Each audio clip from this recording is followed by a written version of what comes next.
মেসির গোলে কোনোমতে ড্র মায়ামির।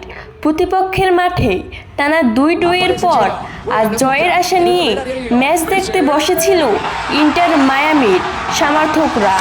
ম্যাচটি যে ছিল তাদের ঘরের মাঠে, কিন্তু ফ্লোরিডার ফোর্ট লডারডেলের ও ড্র নিয়ে মাঠ ছেড়েছে মায়ামি।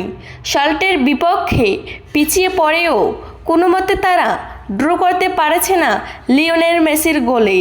টানা 3 ড্রয়ের পরও অবশ্য মায়ামির কোনো ক্ষতিবৃদ্ধি হয়নি।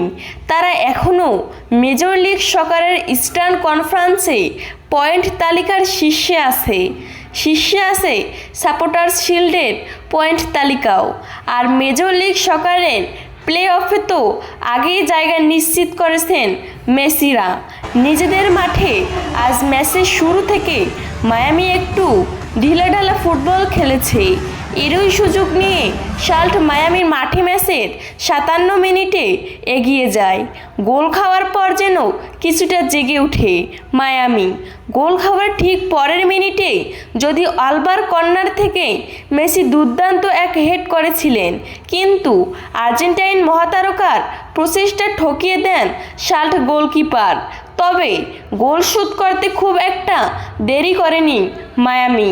67 মিনিটে বক্সের বাইরে থেকে নেওয়া মেসির বাঁ পায়ের জোরালো শট আর ঠেকাতে পারেননি সল্টের গোলকিপার। এবারে মেজর লিগ সকারের মেসির 15তম গোল এটা। সমতা ফেরানোর মিনিট দশকের পর মায়ামি হয়তো ভেবেছিল জয়সূচক গোলটাও পেয়ে যাচ্ছে তারা। 77 মিনিটে সল্টের ফরাসি ডিফেন্ডার আদেলসন মালান্দা বক্সের মধ্যে ফেলে দেন দিয়েগো গোমেজকে। প্লান্টি চাইল মেসি, পেল হলুদ কার্ড। ক্ষুদ্র মেসি রেফারিকে করলেন অপমান। রেফারি ফাউলের বাঁশি বাজান এবং প্লান্টি দেন। তবে ভিআর রিভিউয়ার পাল্টে যায় প্লান্টির সিদ্ধান্ত। এরপরও সুযোগ এসেছিল মায়ামির, কিন্তু লুইস সুয়ারেজ সহজ একটি সুযোগ কাজে লাগাতে ব্যর্থ হন। এই ড্রয়ের পর 31 ম্যাচে 65 পয়েন্ট নিয়ে শীর্ষে আছে মায়ামি। দ্বিতীয় স্থানে থাকা কলম্বাসের পয়েন্ট 57 আর 56 পয়েন্ট নিয়ে এরপরে আছে সিনসিনাটির।